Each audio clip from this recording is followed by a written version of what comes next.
ವಾ, ಯಾಕೆ ಈಗ ಬಂತ ಸ್ವಾದ? ಖಂಡಿತ ಈಗ ಬಂತು ಅಸಲಿ ಸ್ವಾದ. MDH chunky chaat masala life ಅಲ್ಲಿ ಅಸಲಿ ಸ್ವಾದ ತರುತ್ತೆ. ಅಸಲಿ ಮಸಾಲ. MDH. ಬೆಂಗಳೂರಿನಲ್ಲಿ ರಾತ್ರಿ ಇಡೀ ಹಲವೆಡೆ ಜಿಟಿ ಜಿಟಿ ಮಳೆ. ವರುಣಾರ್ಭಟಕ್ಕೆ ಲಾಲ್ಬಾಗ್ ಬಳಿ ಉರುಳಿ ಬಿತ್ತು ಮರ. ಟ್ರಾಫಿಕ್ ಜಾಮ್ ಉಂಟಾದರೂ ಮರ ತೆರವುಗೊಳಿಸಲು ಬಾರದ ಜಿಬಿಎ ಅಧಿಕಾರಿಗಳು. ವೀರಶೈವ ಸಮುದಾಯದ ನಿರ್ಧಾರಕ್ಕೆ ಶೆಡ್ಡು ಹೊಡೆದ ಪಂಚಮಸಾಲಿಗಳು. ಇದೆಲ್ಲವನ್ನು ನೋಡೋಣ ಸಮಗ್ರ ನ್ಯೂಸ್ ಟಾಪ್ 9ನಲ್ಲಿ. ಬೆಂಗಳೂರಿನಲ್ಲಿ ರಾತ್ರಿ ಇಡೀ ಹಲವೆಡೆ ಜಿಟಿ ಜಿಟಿ ಮಳೆಯಾಗಿದೆ. ರಾತ್ರಿ 8 ಗಂಟೆಗೆ ಶುರುವಾದ ಮಳೆ ಮಧ್ಯರಾತ್ರಿ 1 ಗಂಟೆವರೆಗೂ ಬಿಡದೆ ಸುರಿದಿದೆ. Shantinagar, Jayanagar, Vijayanagar, Rajajinagar, Rajarajeshwari Nagar, Chandra layout, Vijayanagar, Hebbal, Majestic, city market, Banashankari, Sadashivanagar, Kengeri, Koramangala ಸೇರಿದಂತೆ ನಗರದ ಹಲವೆಡೆ ಮಳೆಯಾಗಿದೆ. ರಸ್ತೆಯಲ್ಲಿ ಗುಂಡಿ ಮತ್ತು ನೀರು ನಿಂತು ಸವಾರರು ಹೈರಾಣಾದ್ರು.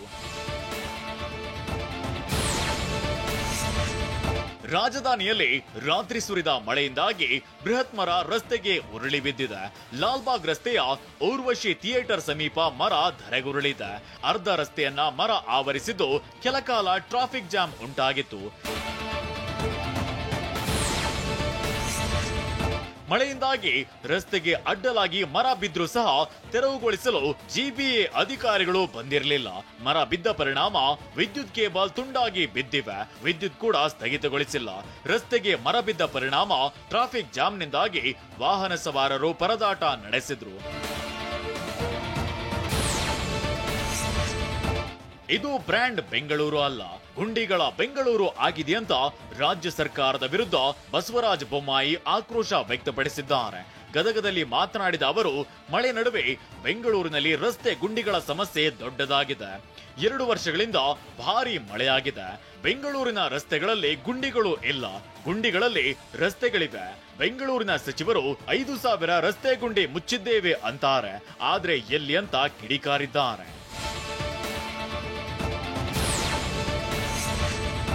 ಸೆಪ್ಟೆಂಬರ್ 22ರಿಂದ ಆರಂಭವಾಗುವ ರಾಜ್ಯ ಸರ್ಕಾರದ ಸಾಮಾಜಿಕ ಮತ್ತು ಶೈಕ್ಷಣಿಕ ಸಮೀಕ್ಷೆಯಲ್ಲಿ ಧರ್ಮ ಮತ್ತು ಜಾತಿಯ ನಮೂದನೆ ಬಗ್ಗೆ ವೀರಶೈವ ಲಿಂಗಾಯತ ಸಮುದಾಯದಲ್ಲಿ ಭಿನ್ನಾಭಿಪ್ರಾಯ ವ್ಯಕ್ತವಾಗಿದೆ. ಇದೀಗ ಅಖಿಲ ಭಾರತ ವೀರಶೈವ ಮಹಾಸಭಾಗೆ ಪಂಚಮಸಾಲಿಗಳು ಸೆಡ್ಡು ಹೊಡೆದಿದ್ದಾರೆ. ಬೆಂಗಳೂರಿನಲ್ಲಿ ಹೈ ವೋಲ್ಟೇಜ್ ಮೀಟಿಂಗ್ ನಡೆಯಿತು.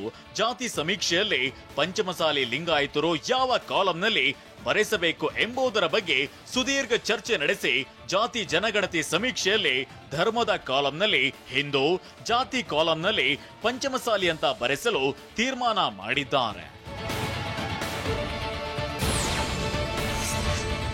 ಸಿಲಿಕಾನ್ ಸಿಟಿಯ ಆಡಳಿತಕ್ಕೆ ಗ್ರೇಟರ್ ಬೆಂಗಳೂರು ಅಥಾರಿಟಿಯ ಟಚ್ ನೀಡಿದ್ದ ಸರ್ಕಾರ ಇದೀಗ ಬೆಂಗಳೂರಿನ ವಾರ್ಡ್ಗಳ ಪುನರ್ ವಿಂಗಡಣೆಗೆ ಸಜ್ಜಾಗಿದೆ. ಸದ್ಯ ಬೆಂಗಳೂರಿನಲ್ಲಿರೋ 198 ವಾರ್ಡ್ಗಳನ್ನ ಯಥಾಸ್ಥಿತಿಯಲ್ಲಿ ಮುಂದುವರಿಸಿದ್ದ ಸರ್ಕಾರ ಇದೀಗ ಜಿಬಿಎ ಮೂಲಕ 198 ವಾರ್ಡ್ಗಳ ಬದಲು 400 ವಾರ್ಡ್ಗಳಾಗಿ ವಿಂಗಡಿಸುವ ಸಾಧ್ಯತೆ ಹೆಚ್ಚಾಗಿದೆ. ಸದ್ಯ ಸರ್ಕಾರದ ಸೂಚನೆಯಂತೆ ಜನಸಂಖ್ಯೆಯ ಆಧಾರದ ಮೇಲೆ ವಾರ್ಡ್ ವಿಂಗಡಣೆಗೆ ಫೀಲ್ಡ್ಗೆ ಇಳಿದಿರೋ ಜಿಪಿಎಸ್ ಆಧಾರದಲ್ಲಿ ವಾರ್ಡ್ಗಳನ್ನ ವಿಂಗಡಿಸೋಕೆ ಮುಂದಾಗಿದೆ.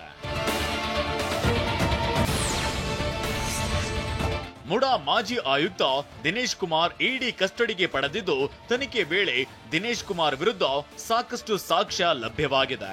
ಮುಡಾ ಆಯುಕ್ತರಾಗಿದ್ದಾಗ ಅಕ್ರಮ ಸೈಟ್ ಹಂಚಿಕೆ ಸಂಬಂಧ ಸಾಕ್ಷ್ಯಗಳು ಸಿಕ್ಕಿವೆ. ದಿನೇಶ್ ಕುಮಾರ್ 2022ರ ಜೂನ್ 4ರಿಂದ 2024ರ ಜುಲೈ 2ರವರೆಗೆ ಮುಡಾ ಆಯುಕ್ತರಾಗಿದ್ರು. ನಿಯಮ ಗಾಳಿಗೆ ತೂರಿ 50:50 ಅನುಪಾತದಲ್ಲಿ 100 ಸೈಟ್ ಹಂಚಿದ್ರು. ಬೇನಾಮಿ ವ್ಯಕ್ತಿಗಳಿಗೆ, ಕಂಪನಿಗಳಿಗೆ ಅಕ್ರಮವಾಗಿ ಸೈಟ್ ಹಂಚಿಕೆ ಮಾಡಿದ್ರು ಅಂತ ಹೇಳಿದ್ದಾರೆ. ಕಿಚ್ಚ ಸುದೀಪ್ರನ್ನ ಟ್ರೋಲ್ ಮಾಡುವವರ ವಿರುದ್ಧ ಅಖಿಲ ಕರ್ನಾಟಕ ಅಭಿನಯ ಚಕ್ರವರ್ತಿ ಕಿಚ್ಚ ಸುದೀಪ್ ಸೇನಾ ಸಮಿತಿಯವರು ದೂರನ್ನ ದಾಖಲಿಸಿದ್ದಾರೆ. ಟ್ವಿಟರ್ನಲ್ಲಿ ಸುದೀಪ್ ಅವರಿಗೆ ವಿಕೃತವಾದ ವೈಯಕ್ತಿಕ ನಿಂದನೆ ಮಾಡುವವರಿಗೆ ಇದು ಎಚ್ಚರಿಕೆಯಾಗಿದೆ. ಸುದೀಪ್ ಅವರ ಫೇಕ್ ಫೋಟೋಶಾಪ್ ವಿಡಿಯೋ ಹಾಗೂ ಫೋಟೋ ಹರಿಬಿಡುವವರಿಗೆ ಪಾಠ ಕಲಿಸಲು ಕಿಚ್ಚನ ಅಭಿಮಾನಿಗಳು ಮುಂದಾಗಿದ್ದಾರೆ. ನಿನ್ನೆ ಪ್ರಧಾನಮಂತ್ರಿ ನರೇಂದ್ರ ಮೋದಿ ಅವರ 75ನೇ ಹುಟ್ಟುಹಬ್ಬ ಹಿನ್ನೆಲೆ ಬೆಂಗಳೂರಿನಲ್ಲಿ ಡ್ರೋನ್ಗಳ ಮೂಲಕ ಚಿತ್ತಾರ ಬಿಡಿಸಿ ಶುಭಾಶಯ ಕೋರಲಾಗಿದೆ. ಹಲಸೂರಿನ RBNMS ಮೈದಾನದಲ್ಲಿ 200 ಅಡಿ ಎತ್ತರದಲ್ಲಿ 1000 ಡ್ರೋನ್ಗಳಿಂದ ಮೋದಿ ಅವರ ಭಾವಚಿತ್ರ ಚಿತ್ತಾರ ಮೂಡಿಸಲಾಯಿತು. ಹ್ಯಾಪಿ ಬರ್ತ್ಡೇ ಮೋದಿ ಅಂತ ಪ್ರದರ್ಶಿಸಲಾಯಿತು. ಬಾಟ್ಲೆಬ್ಸ್ ಡೈನಾಮಿಕ್ ಡ್ರೋನ್ಸ್ ಪ್ರೈವೇಟ್ ಲಿಮಿಟೆಡ್ ನಿಂದ ಈ ಡ್ರೋನ್ ಶೋ ಹಮ್ಮಿಕೊಳ್ಳಲಾಗಿತ್ತು. MDH ಚನ ಮಸಾಲ. ಈಗ ಕಡಲೆ ಇರಲಿ, ಹಲಸಂಡೆ ಬೀಜ, ಕಪ್ಪು ಕಡಲೆ ಅಥವಾ ಬಿಳಿ ಕಡಲೆ, ಎಲ್ಲವೂ ಸ್ವಾದಿಷ್ಟವಾಗುತ್ತೆ. MDH